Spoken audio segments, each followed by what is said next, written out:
Okay, got it. Hi, everyone, and thank you for having me. Yeah, so today I'll talk about my work with Garnet on these classical simulation techniques for computing expectation values of quantum circuits, or in general, expectation values for quantum dynamical systems.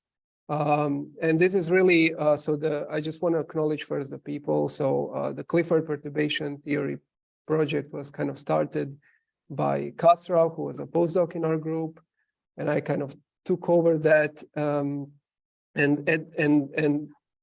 I will show you how it developed over the last months, and more recently, as part of our work on this IBM's experiment, I've been comparing my methods, which now evolved into this other name of sparse Pauli dynamics, to some tensor network simulations by Johnny, who is again another colleague here in the Chan group at Caltech. And I just want to acknowledge the funding from the DOE and for my fellowship, the Swiss National Science Foundation. Now I have to start with talk with a disclaimer. I'm a chemist by training, so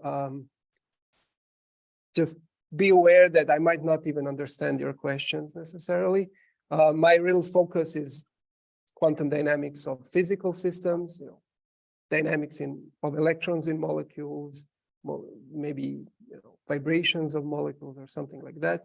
And this work is part of our exploration of Clifford's type of dynamics, of Clifford operators, maybe as means to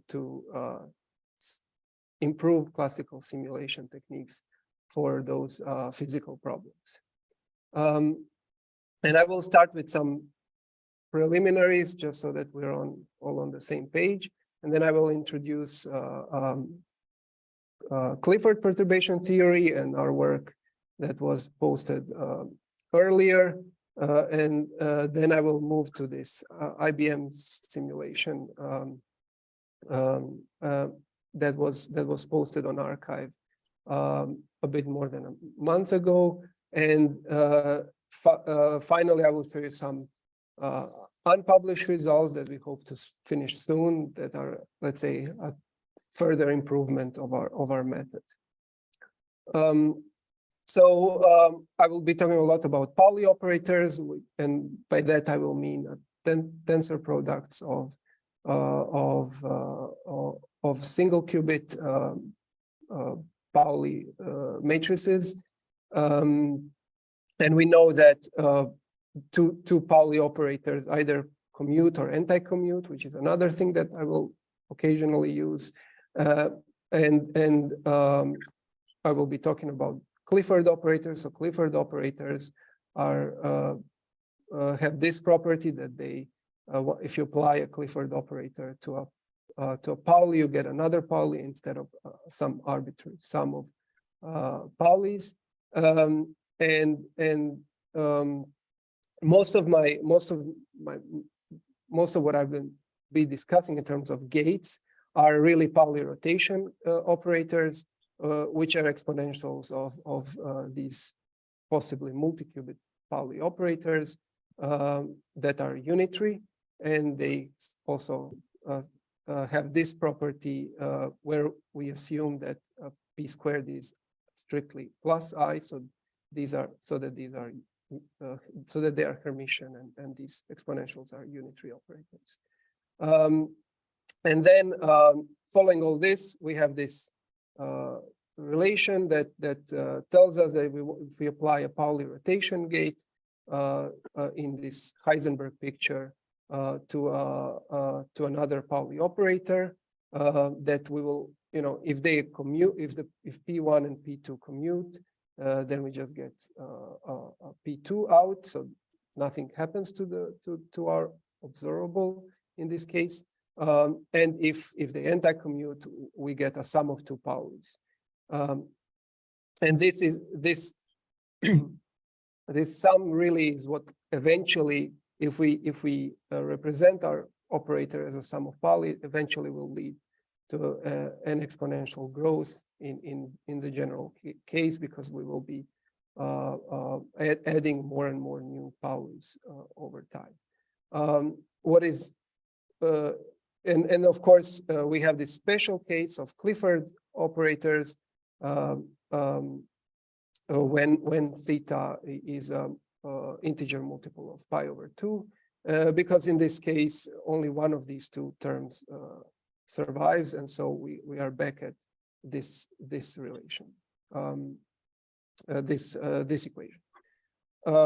And what we can also do, this also tells us that we can always ensure that we can transform this Pauli rotation gate to have an angle that is always less or equal to pi over 4, because we can always take any integer multiple of pi over 2 out of it and then use this as some Clifford operator. And this is something that we will use in the next slides. So the goal of this method is to compute expectation values.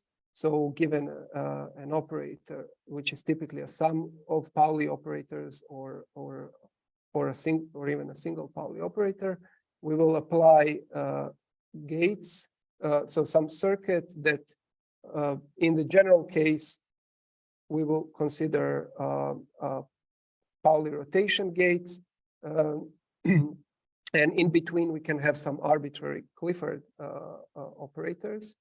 And note that here I'm ordering them in a weird way. I'm ordering them in the order of applying to the operator rather than the more common notation where U1 would be here and UN would be here. And what we can do then is we can transform all the operators by this Clifford, so that we don't really have these Clifford operators anymore. And we can also perform this what we call angle transformation, where we can ensure that all angles are now between minus pi over 4 and pi over 4 by extracting the Clifford part, that we then also can transform everything that precedes it. And so we are now left with a problem where we only have Pauli rotation gates, and all of them have relatively small angles, or angles less than pi over 4. And if we wanted to simulate this exactly, in the worst case, our observable, or at every step, we will have a sum of Paulis here. So we will first apply the first rotation gate. We will get some sum of Paulis, and then the second, and then the third. And every time, in the worst case, we will double the number of terms. And so we can have 2 to n scaling. It can be a bit better if some terms commute with the gates. So for example, if everything is random, then in principle, the next gate will commute with half of the Paulis that represent the observable. But in general, it's going to be exponential.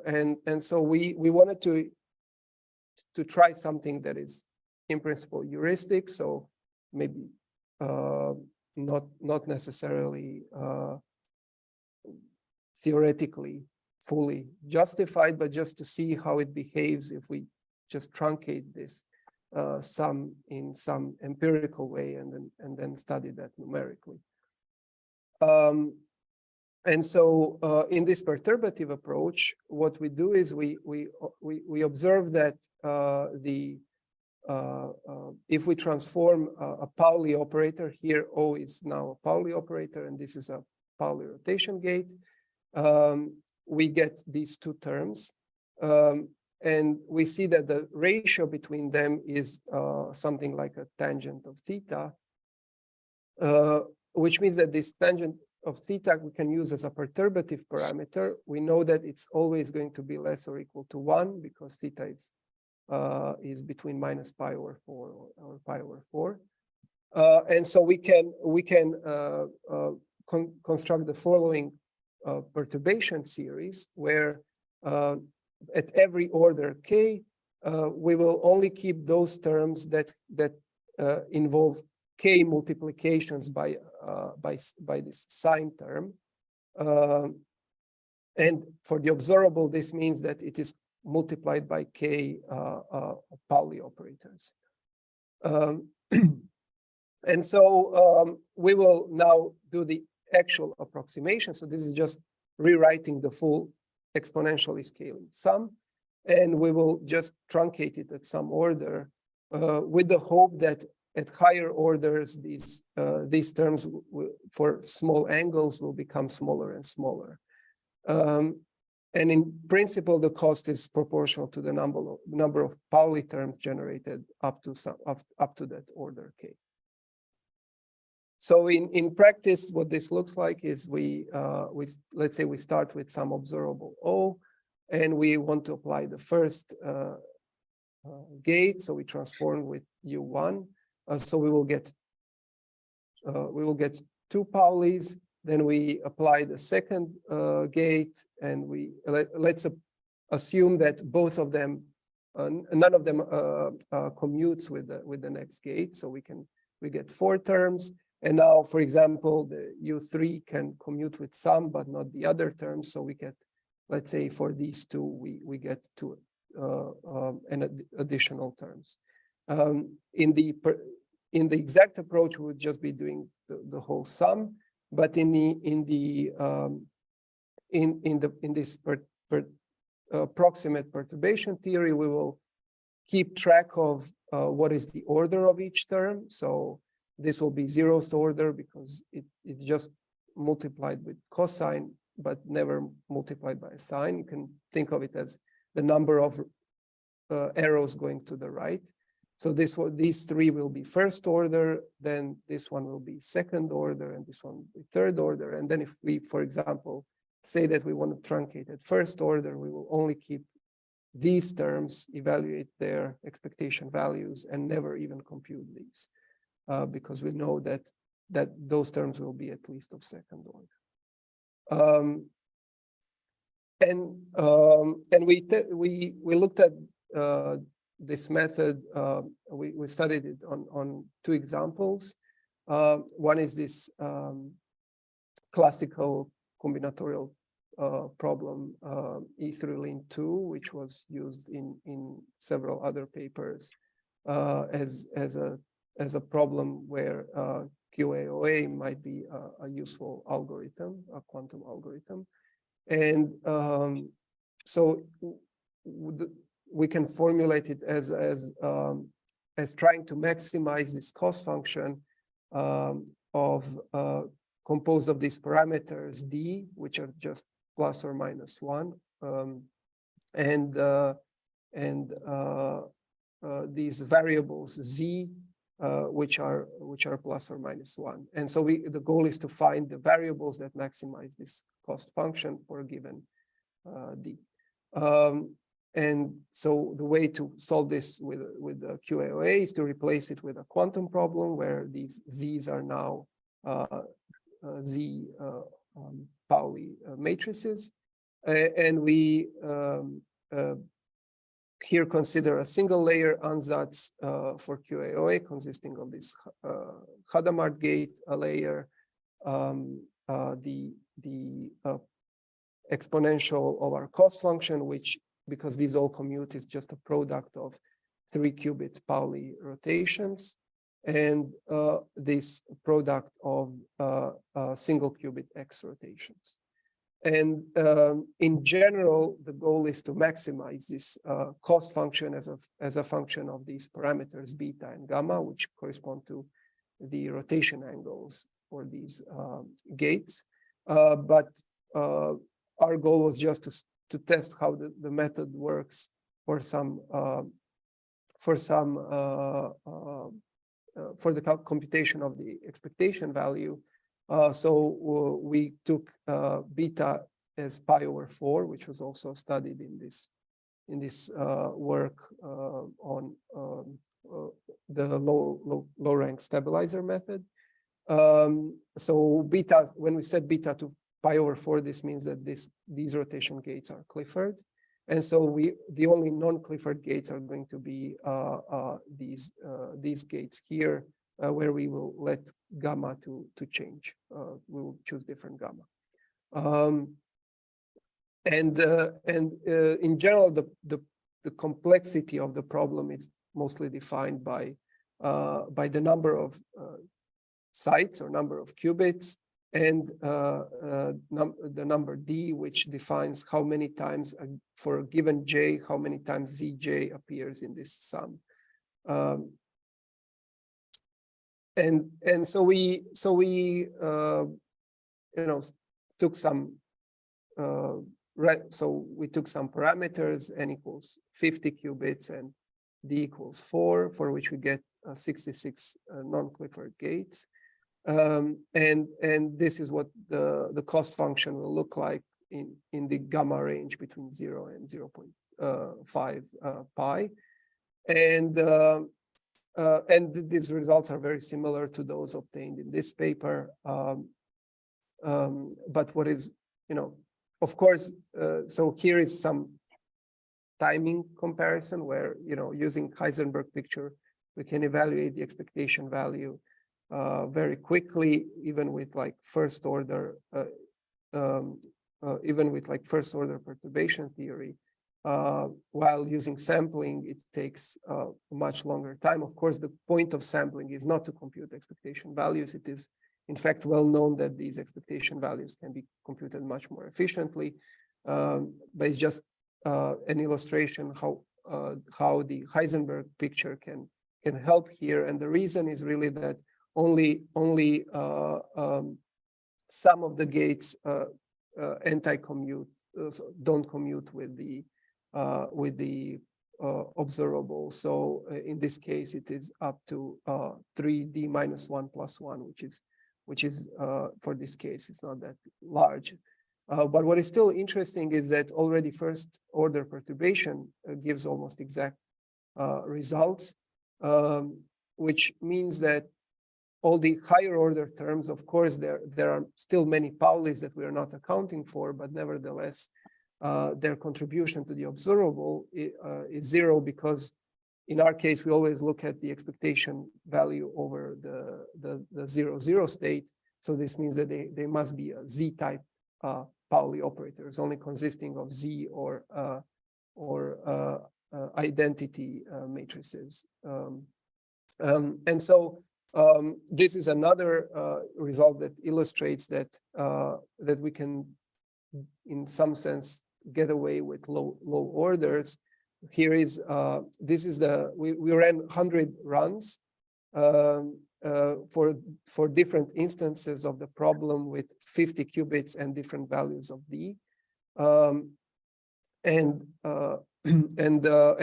we look at the highest order of perturbation that produces non-zero contribution to the expectation value, and we see that only later higher orders appear, but in principle, in many cases, the first order will still be sufficient to get very accurate result. Okay, can I just interrupt? Yeah, sure. Do you guys have sort of any ideas around worst case error bounds on the expectation value as a function of the perturbation order? Or is any speculation on that? I think yeah, that I would rather say no than anything else. So I would say that it's not. I did try to derive some things that are that will tell us something about that, but we were not really working on that very much. Yeah, that's something that ideally you would know, but in principle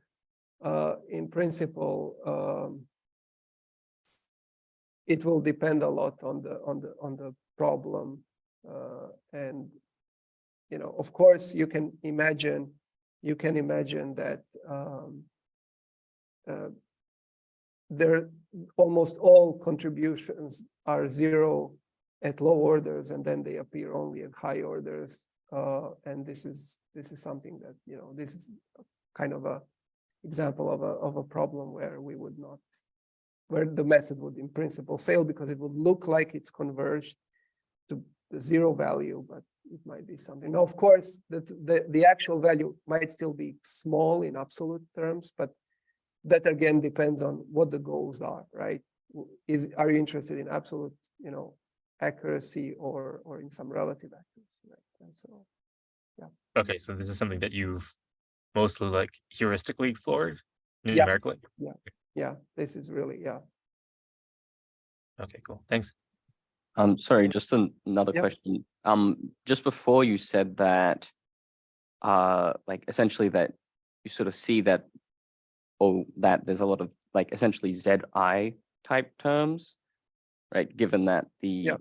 first order is so good, do you have any intuition why you don't see more X terms, or like why that? What I meant is that you need the Z, let's say Z type Paulis to have a non-zero contribution. So this actually, maybe I said it wrong, but this actually shows that at higher orders you get a lot of Paulis that contain X or something, you know, X and Y's, and those do not contribute to your expectation value, which is why you can get away with not having them in your calculation. Did I, maybe I,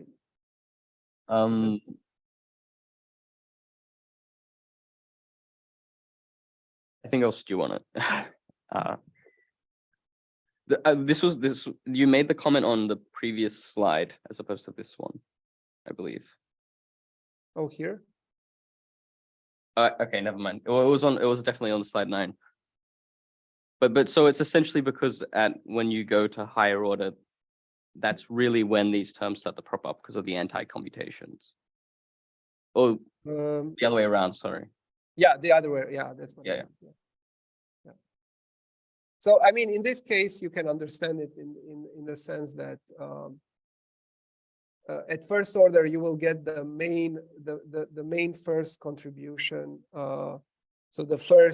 So imagine if you get a Z-type Pauli already at first order, then for it to change to something that is again Z-type, it has to go through extra multiplications by Paulis, by different gates. And so, you know, those terms will be, you know, smaller and smaller. And in some cases, like in this single layer QAOA, you might just run out of gates before they ever become Z-type again. And this is roughly what happens here, why first order is sufficient. Thanks. If this makes any sense, I don't know. Okay. Now the second example is we looked at Clifford or stabilizer circuit, and it's of the following form. So we compose it of a layer of single qubit or 1 qubit rotations over all n gates. Over all n qubits, and 2 qubit rotations over pairs of qubits, so something like this. And we assign these angles randomly to be Clifford, so plus minus pi over 2 and plus minus pi. And we also select these Pauli operators around which we rotate, so x, y, z randomly. And similarly, we select randomly the pairs. So we have n over 2, these joint pairs of qubits on which we act with random x, y, or z rotations. So they can be anything. First one can be any x, y, z, and second can be any of x, y, z. So there's no particular geometry to the problem. And we apply P layers of these operators, and know that at each layer they can be different. So they're not like repetitive.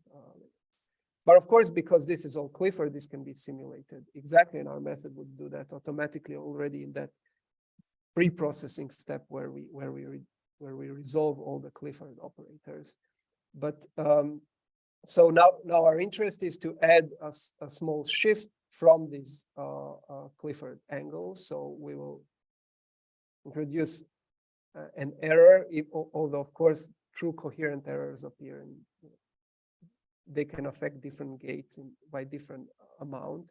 But for the sake of example, we only change all of the gates by the same fixed amount delta theta, and then we study the accuracy of the method as a function of this delta theta. And as this grows, the circuit is more non-Clifford, and so our method will require maybe higher orders. And we will look at expectation value of the first and qubit and the qubit exactly at the middle at position 26 for a 50 qubit example. And this is one of the results. So this is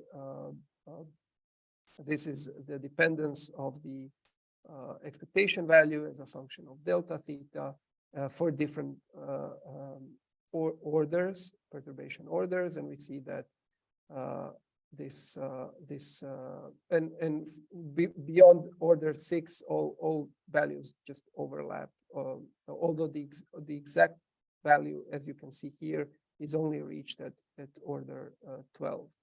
And if we look at the errors here on the log plot, we see that as expected, as we increase orders, the results improve. And depending on the accuracy that we want, we might stop already at order 4 or 6, depending also not only on the error that is acceptable, but also depending on the value of theta. So for small theta, we can be happy already at, let's say, order 2, but for larger theta, we might want to go to 4 or higher orders. Can I interrupt another question? Of course. Sorry.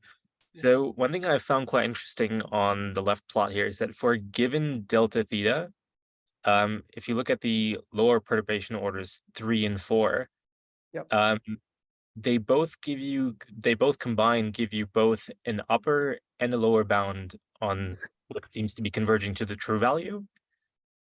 And I was wondering if you saw that was that only for this particular circuit you were running there, or have you seen this happen in any other? So first of all, I would not say that there's any particular reason that it should be like that. You could also see that things are just converging from one side.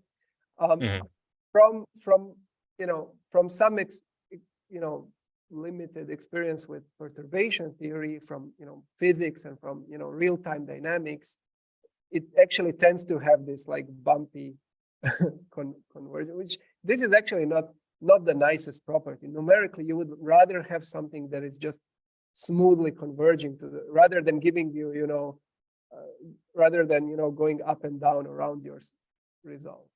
To be really honest, this might not be the best result. Okay, so this was something like very specific to this setup there. I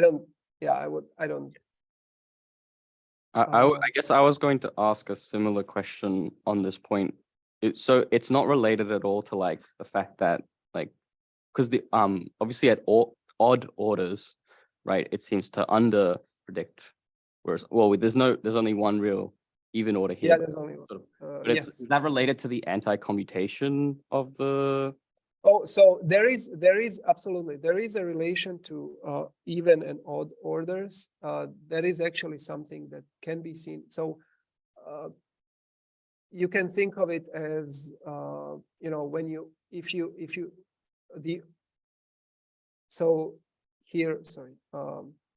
so every, where is it? Yeah, so odd orders will in principle be, some multiplication will have the I, while the even orders will, then be either I squared or, so they will be real. So in principle, for expectation values, you would expect that even orders contribute more. And I think in this case, you can see that only odd orders, for example, contribute. In other cases, you can see only even orders contributing. And in some cases, in general case, they will both be contributing. It's not because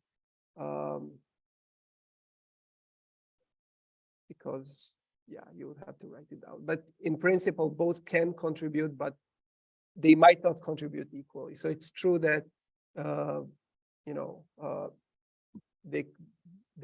there is this pattern in principle, especially in simpler circuits, as the circuits become, or shallower circuits, as they become deeper, then many things, more and more things happen.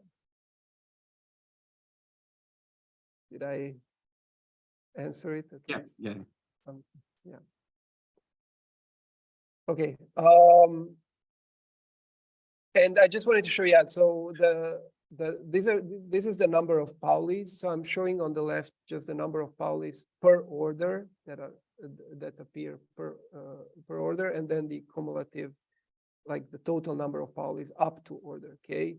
And this is just to illustrate how much we can save by let's say doing a calculation at order 4. If this gives us sufficient accuracy, we can do something like 2,000 Paulis instead of 100,000.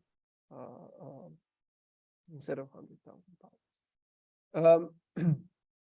Now this brings me to the next method, in some sense, that we worked on, which is an extension to this perturbation theory approach, and it really comes from the following observation. If we are building this, at least mentally, building this tree, we could find that during this evolution, if you wish, or applying these gates, that some operator that is generated in a non-trivial way by multiplying our observable with multiple different Paulis is same as some other term, and that it has already been calculated.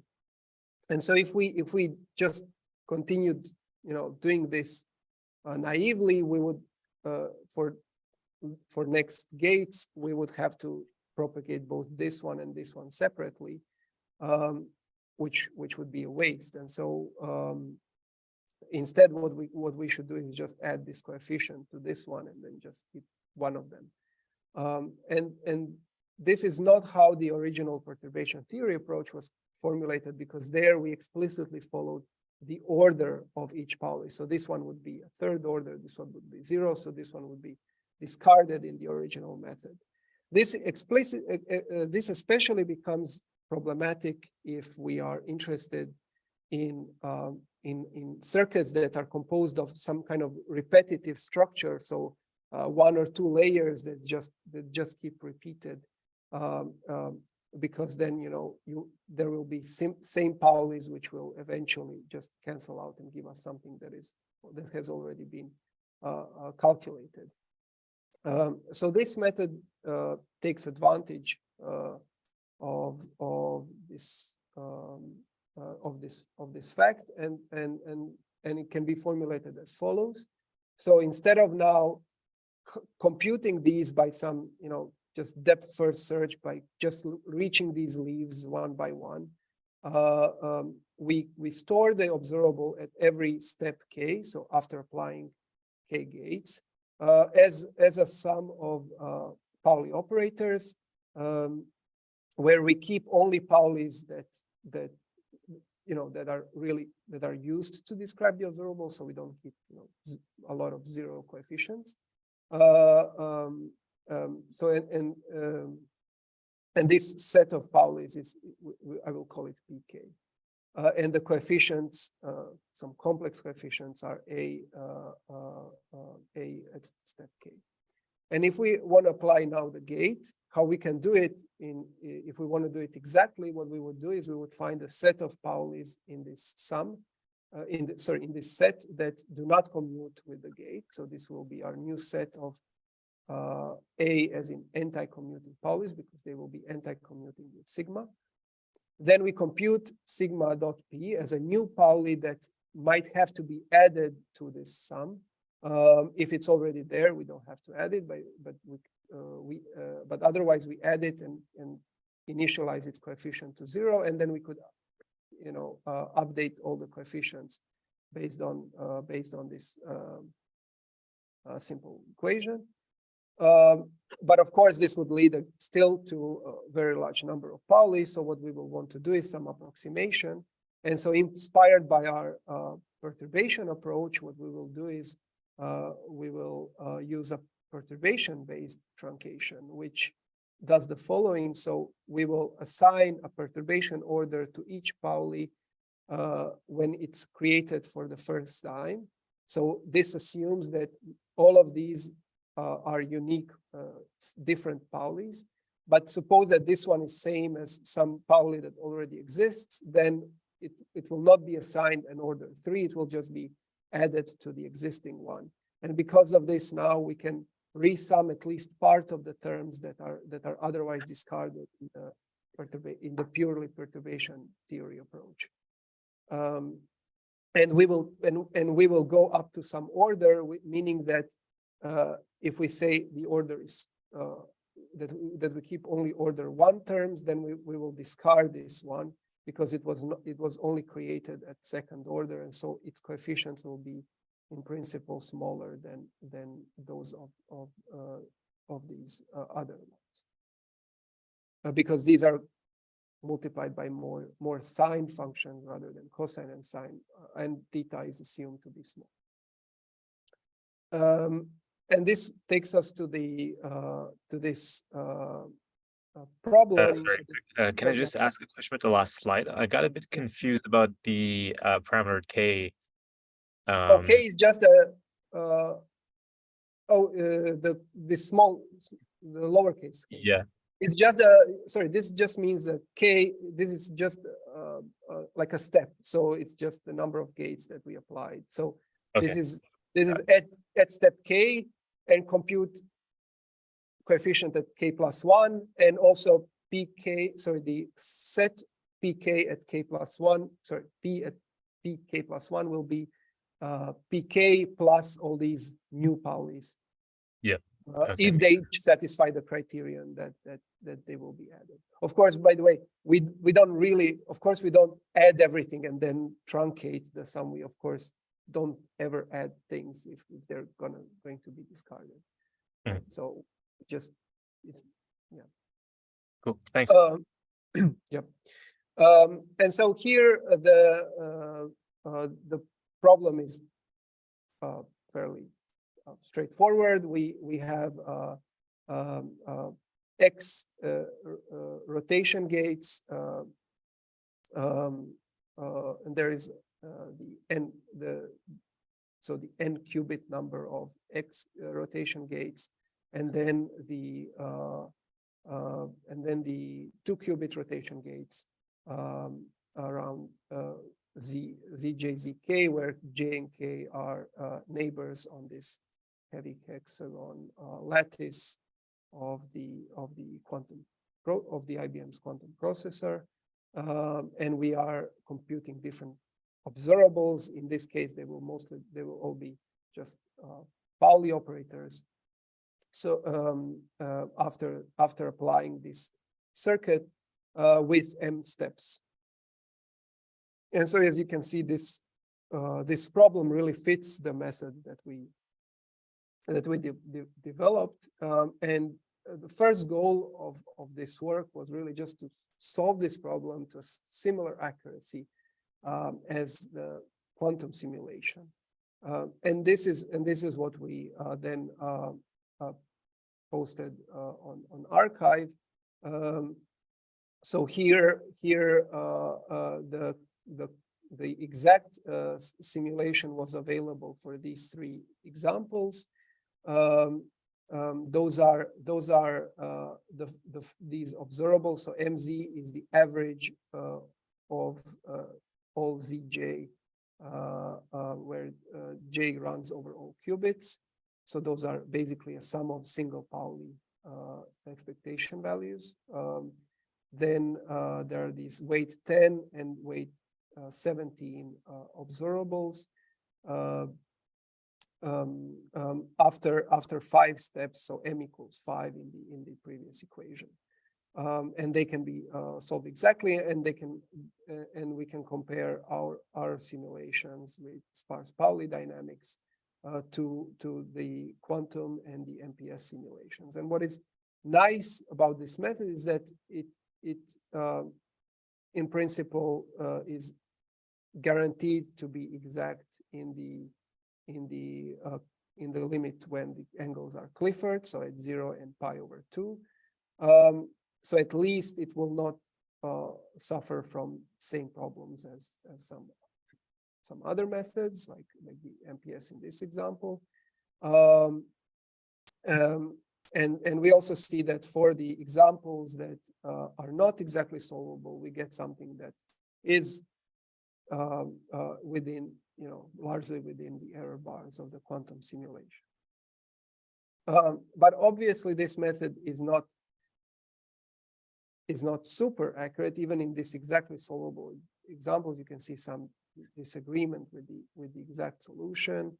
And immediately after doing this, again, because we came from this perturbation theory kind of approach, we were motivated to use those kinds of criteria, but we wanted to see if other types of truncations could be useful. And this leads us to what I would now dare to call kind of, for now at least, a final version of the method. And I will, and this is now some more recent work that I would like to share with you. So starting from the beginning, we have, so not completely from the beginning, but just for notation, I will rewrite this Heisenberg evolved operator, so operator after applying n gates, in this form. So now U, this fancy looking U, is basically just means conjugation by these rotation gates. And we will replace this exact evolution by this one, where after applying each gate, we will do some truncation. It's still very similar to the previous formulation, but now the operator for the truncation, so this projector, if you wish, is going to be, it's going to truncate, it's going to eliminate all terms whose coefficients are below some threshold. So rather than using this, maybe even a bit ad hoc perturbation order, which is only a proxy for the size of the coefficient in front of the Pauli, we now use directly these coefficients, and we discard all Paulis that whose coefficients are below some value. So in words, this means for every gate, as we apply it, we will add new Paulis only if the new coefficient is going to be above the threshold, and we will also, this is something new because it didn't exist in the perturbation approach, we will remove Paulis if their coefficients become smaller than the given threshold. And in this way, we are keeping the total number of Paulis somehow. They're not explode. And using this method, we can actually recover the exact results. So these are now same result for the first. Sorry, for these 4 plots, these are same as these 4 plots. What I didn't say, sorry, I didn't say in the previous slide. This last example here, this is one of the examples that did not have an exact solution in the original paper. And it is very similar to a 5-step circuit, but it has also one extra single qubit rotation layer. And we could, using some Johnny's tensor network methods, we could simulate all of these exactly and use that as a benchmark. And we see that that already within 1 minute, the sparse Pauli dynamics. So this is 1 minute on a laptop, we can get to errors of about 10 to minus 3, maximum errors to about 10 to minus 3. And of course, it becomes exact at the endpoints. We can also run more converged calculations, which then get us to something like 10 to minus 4, which is much better than what we have had before.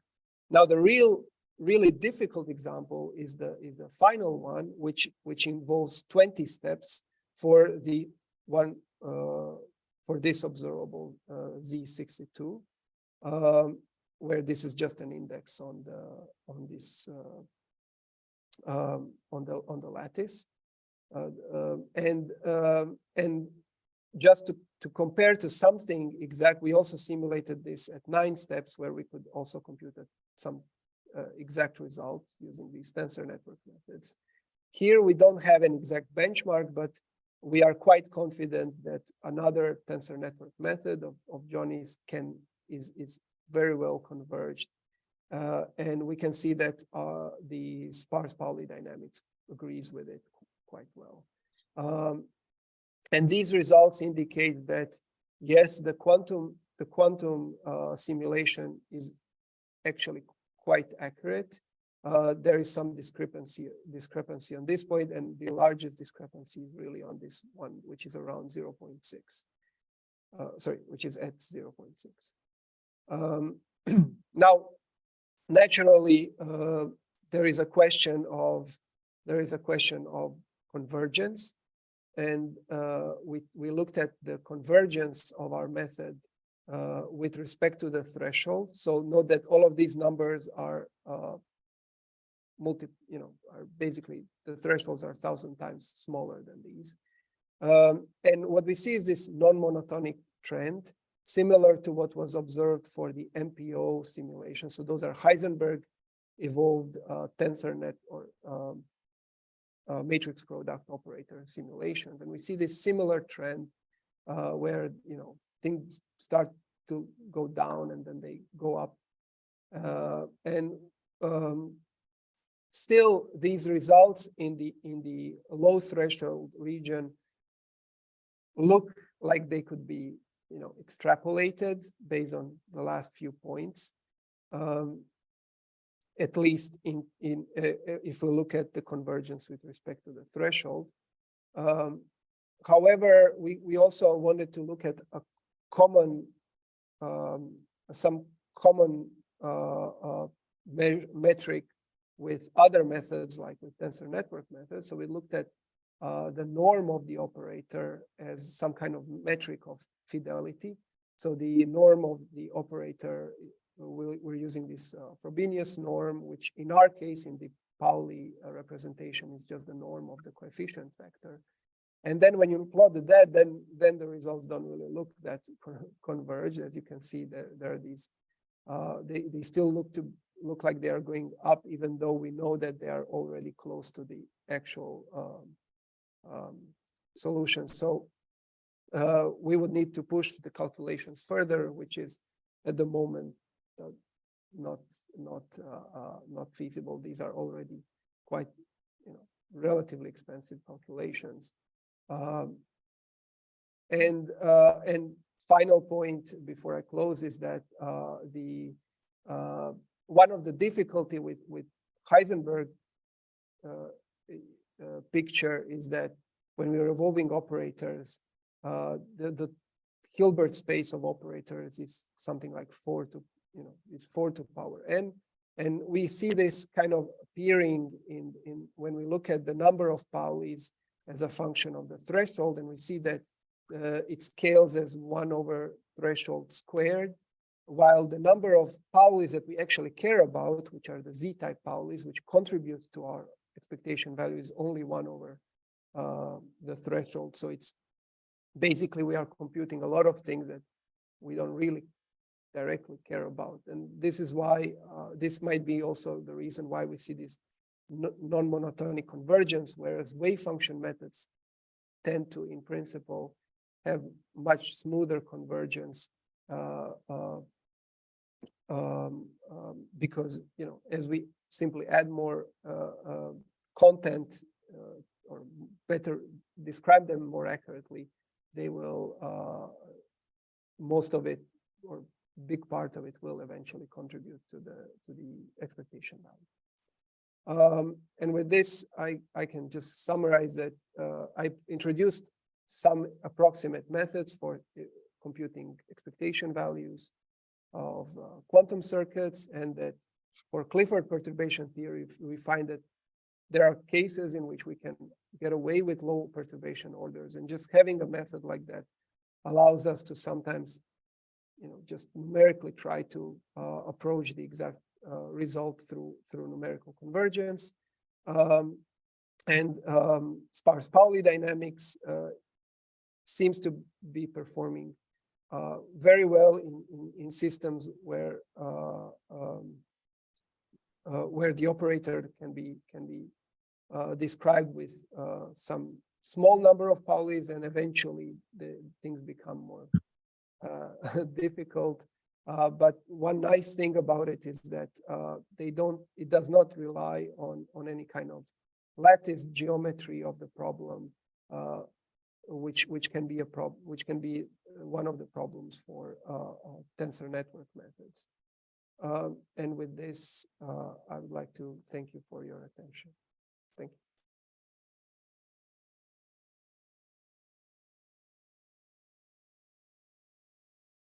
Yes, with Aachen and Doherty, so need, unfortunately. Does anyone have any questions? I do have actually one question. Back on, well, I don't know if it's a question as opposed to, well, I guess you can make of it what you think it is. On slide 14, when you sort of introduce, when you come to this, how you mention that in some sense, sort of like some underlying symmetry, like things which are like repetitive, can contribute, and that's why you might need something like this. Would you say that the worst case is something where you have some kind of like periodic application of gates, but the period's very long, right? So like, I don't know, maybe like it only recurs after like 20 applications, that this might start to break down, or is Yeah, I mean, in principle, first of all, the deeper the circuit, everything becomes more difficult, right? Yeah. You don't know, you can think of it as follows, like you just have a lot of these paths of like, a lot of Paulis that you generate, and all of them like are changing in some different way as you apply more gates.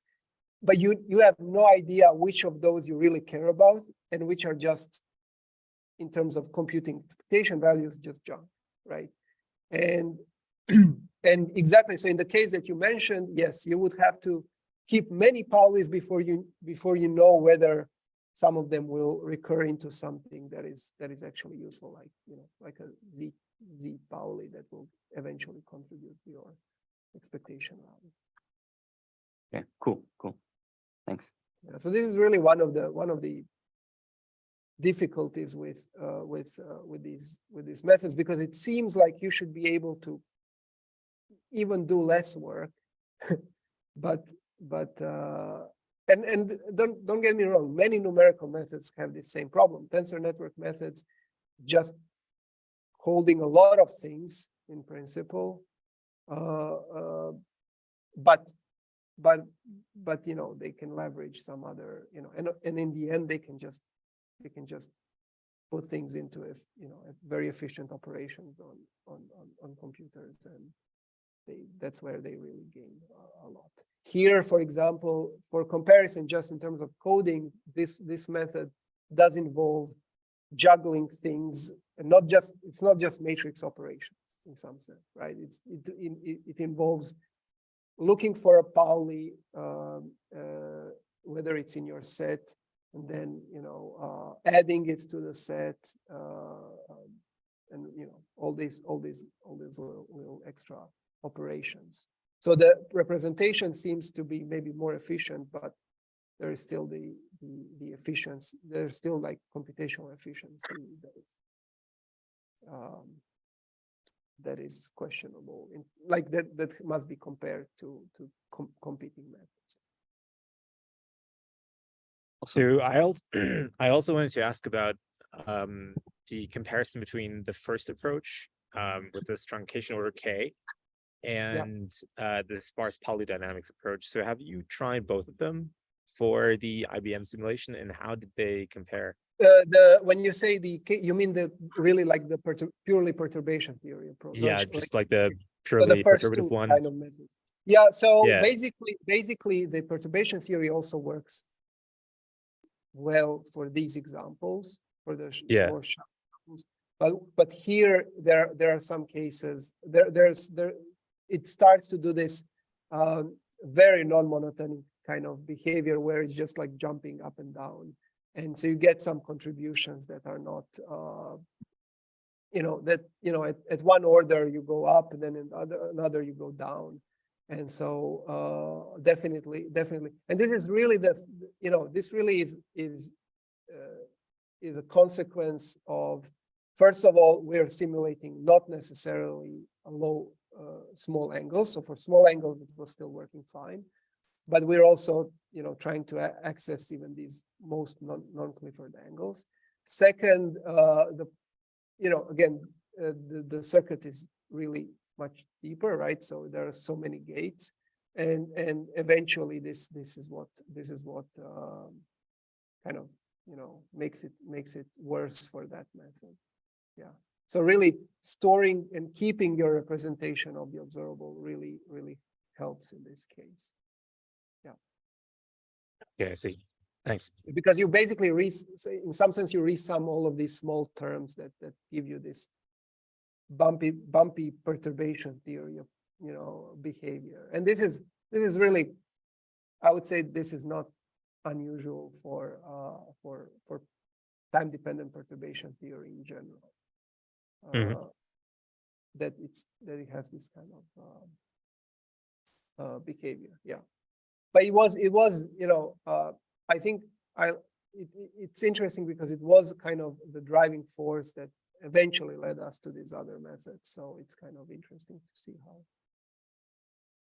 And how far do you think you can push this method beyond the sort of dimensions of this experiment in terms of qubit numbers and qubit numbers circuit depths? So the qubit numbers are never an issue because we're basically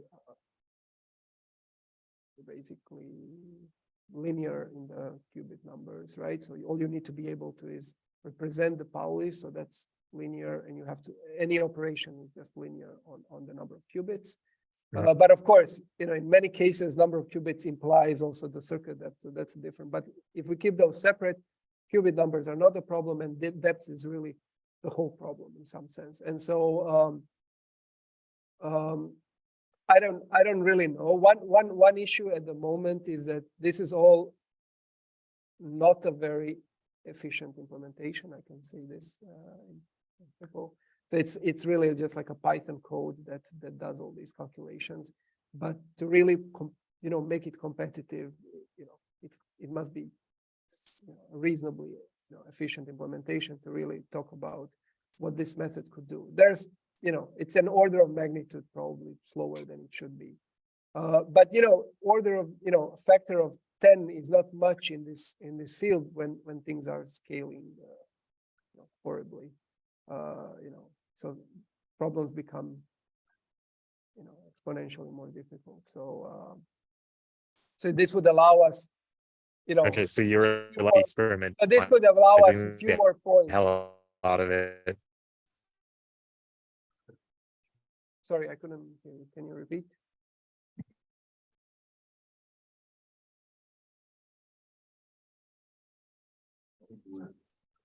Is it me or, okay. No, no, no, It's- it's not you. We're also having trouble hearing him. Oh, sorry, I said like, so you're already able to recognize experiment with You're that, breaking up pretty uh, badly, Arkin. I don't know if you can hear us. Maybe you can type in the chat. Might be. Yeah, you can. Okay, I think Oh, we've lost he'll him entirely. reconnect. Well, he slacked me telling me that he knows it's him. So Okay. he's asked us to ignore the question, so we might just call it there. Thanks again for the great talk, by the way. Let's give Thank Tomislav you. another round of applause. Thank you.